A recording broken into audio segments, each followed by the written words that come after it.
संचिता मीना जी। तो उन्होंने एकदम से बहुत ज़ोर से धाड़ करके दरवाज़ा खोला, बच्चों के सामने ही बहुत ही हार्श टोन में और चिल्ला के मुझे बोली है कि 2 बज गए हैं, ये मेरी क्लास है। तो उन्होंने मुझे छूटते ही बोला कि मुझे तमीज़ मत सिखाओ कि क्या करना है और क्या नहीं। चिल्ला के बोला कि 2 बजे की क्लास है और वो मेरी क्लास है, आप कैसे ले रहे हैं।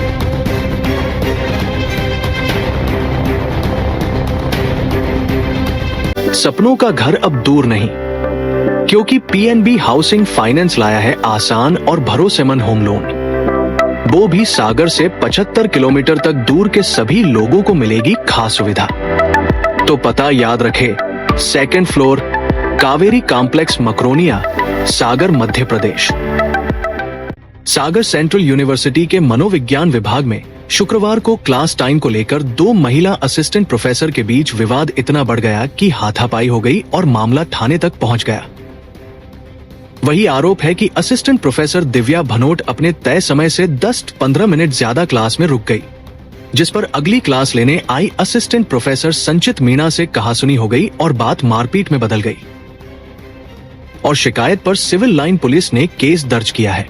दिव्या भनोट ने उल्टा खुद पर हमला होने का आरोप लगाया और निष्पक्ष जांच की मांग की है। यूनिवर्सिटी प्रबंधन ने आंतरिक जांच शुरू कर दी है। कल शाम को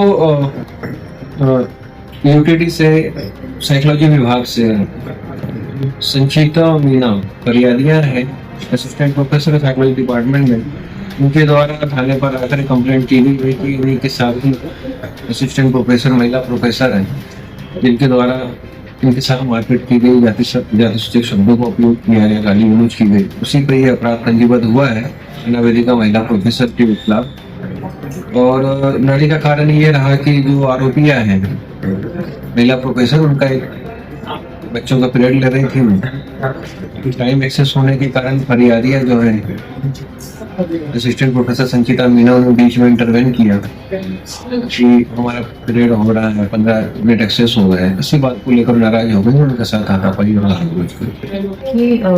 मैं तो सुबह ही अखबार पढ़ के बहुत ही ज़्यादा शौक हूँ, क्योंकि जो भी वहाँ पर घटनाक्रम विस्तृत हुआ है अखबार में, न्यूज़ में, उसके बिल्कुल ही विपरीत घटना हो गई।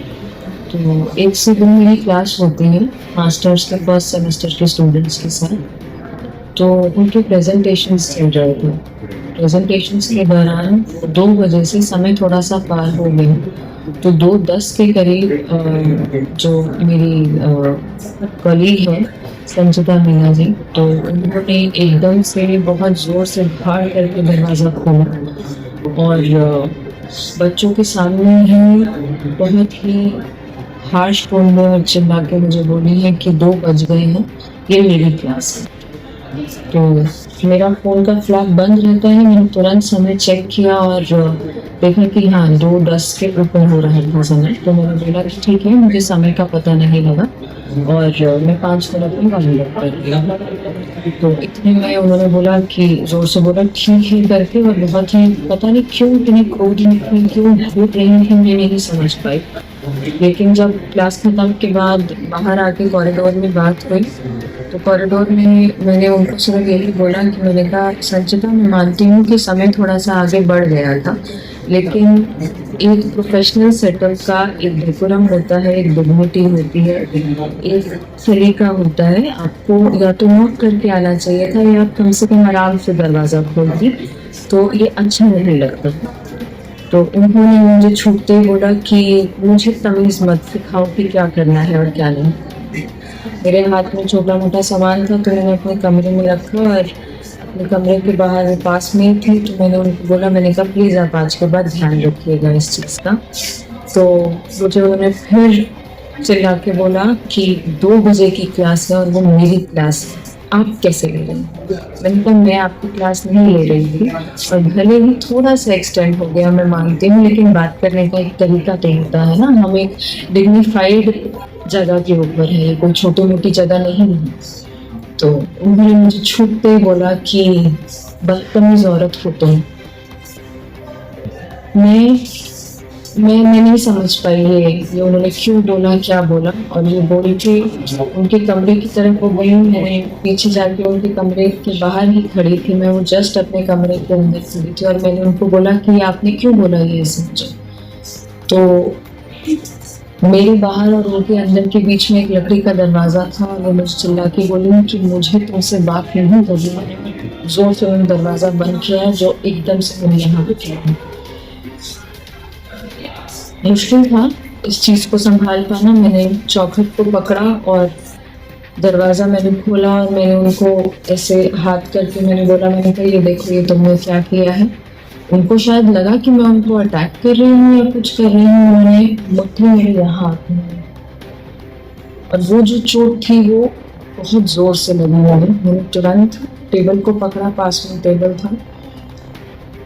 इतनी देर में ये हाथापाई, ये जो आवाज़ थी, ये जो भी था उस चीज़ की पता नहीं क्यों कैसे, लेकिन हमारी जो गेस्ट फैकल्टी है यहाँ पे डॉक्टर शारदा विश्वकर्मा मैडम, और जो रिसर्च स्कॉलर है यहाँ पे अर्चना चौधरी, वो कमरे में एकदम से आ गए। और जब मैं रिटेलिएशन में मैं हाथ उठा ही रही थी, तो वो बीच में आके मुझे पीछे धक्का देने लगे कि मैडम आप साइड हो जाइए, मैडम आप पीछे हो जाइए। मैंने उनको बोला शारदा जी वो 2 बार मुझे बहुत ज़ोर से मार चुके हैं, मेरे बहुत ज़ोर से चोट लगी, आप प्लीज़ मुझे धक्का मत दीजिए, आप साइड हो जाइए। वो नहीं मानी, और इतने में संचिता जी ने बोला कि चिल्ला के बोला कि आप यहाँ से दफा हो जाइए, get the hell out of here, मेरे कमरे से दफा हो जाइए। अपने कमरे में आई, मैंने पानी पिया, अपने आप को संभाला। सर में बहुत ज़्यादा दर्द था, समझ नहीं पा रही थी, लेकिन मुझे इतना लगा कि इस घटनाक्रम की जो जानकारी है वो मेरे विभागाध्यक्ष को होनी चाहिए, जो हेड ऑफ द डिपार्टमेंट है।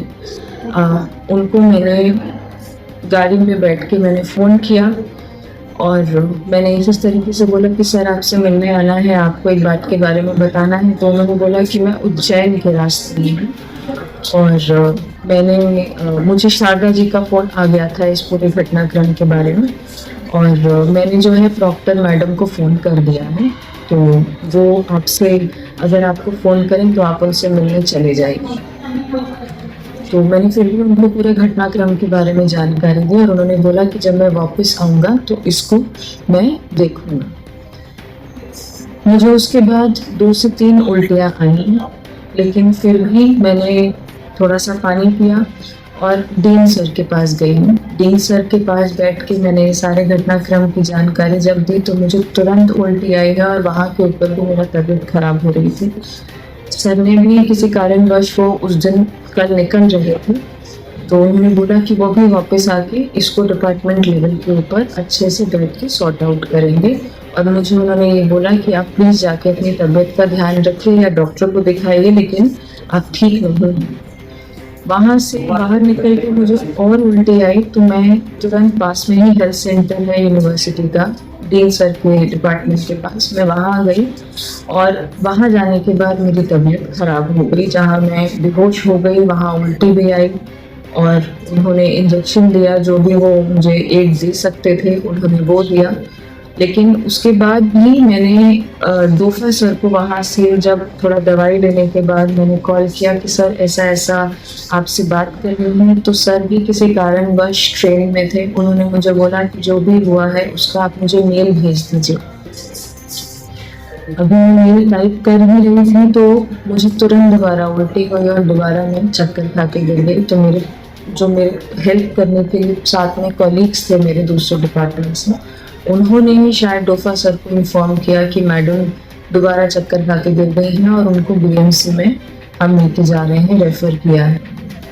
ये सारा करते करते रात के 10 बजे के करीब मैं घर आई हूँ, और उस वक्त मेल लिखा, मैंने डोफा सर को भेजा, और लगभग 2-2:30 बजे मुझे फिर उल्टे आई है रात को।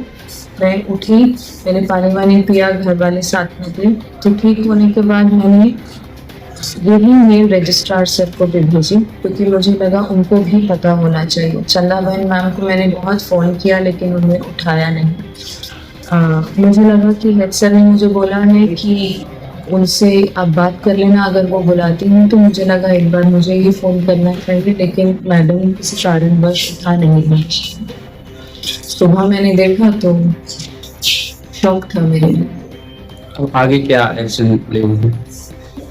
आगे सबसे पहले तो मैं अपनी बात सामने रखना चाहती हूँ कि जो दिखाया जा रहा है वो तो है ही नहीं, और इन अपने पक्ष की जानकारी सुनने के बाद इतना बड़ा जो है वो उस चीज़ को मैटर खड़ा कर देना, दूसरे व्यक्ति को क्या चोट लगी है, वो किस पीड़ा से, मानसिक पीड़ा से गुजरा है, फिजिकल चोट का क्या असर रहा, मानसिक चोट और ट्रॉमा का क्या असर रहा, ये मैं इस चीज़ से लिटरली मुझे बहुत दुख हुआ है कि किसी ने इस चीज़ को जानने की या समझने की कोशिश नहीं की। मेरी तो सिर्फ यही प्रार्थना रहेगी विभाग से भी और यूनिवर्सिटी से भी और प्रशासन से भी और लीगल सिस्टम से भी कि कम से कम इस चीज़ की निष्पक्ष जांच करके सही और गलत का फैसला बहुत ही विजडम के साथ किया जाए।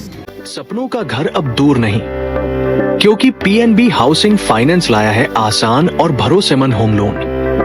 वो भी सागर से 75 किलोमीटर तक दूर के सभी लोगों को मिलेगी खास सुविधा। चाहे नया घर बनाना हो, प्लॉट खरीदकर घर बनाना हो, रिनोवेशन या तैयार मकान लेना हो, तो फिर फिक्र क्या करना, क्योंकि पीएनबी है आपके साथ। इसके अलावा अब बैलेंस ट्रांसफर कर आसान और सस्ती दरों का लाभ ले। तो पता याद रखे, 2nd floor, Kaveri complex, Makronia, Sagar, Madhya Pradesh. अधिक जानकारी के लिए आज ही संपर्क करें 777-0808। एक घंटी जरूर दबानी पड़ेगी ताकि आपको सभी वीडियो की नोटिफिकेशन समय समय पर मिलती रहे। रिपब्लिक सागर मीडिया पर जो भी वीडियो आएगा वह सच की कसौटी पर कसकर ही आएगा।